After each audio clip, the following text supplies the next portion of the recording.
আপনি কি ভেবেছেন আপনার নামাজ দিয়ে আপনি জান্নাতে যাবেন? আপনি তাহাজ্জুদ গুজার, সেজদা দিতে দিতে কপালে দাগ ফেলেছেন, এটা আপনারা জান্নাতে নেবে না। আপনি এলাকার সবচেয়ে বড় হাতেম তাই দানশীল, এই দানের ভরসায় বসে আছেন।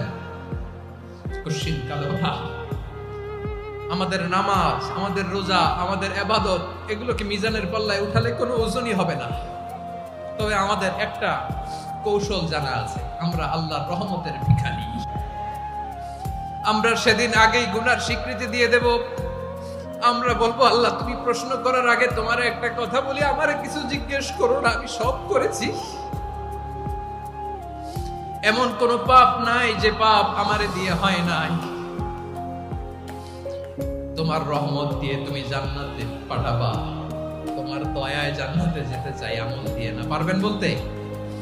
কিয়ামতের দিন আমরা বলবো, আল্লাহ আমার আমল দিয়ে জান্নাত চাই না, আমি তোমার দয়া দিয়ে জান্নাত চাই। তোমার দয়া ছাড়া আমার কোনো উপায় নাই।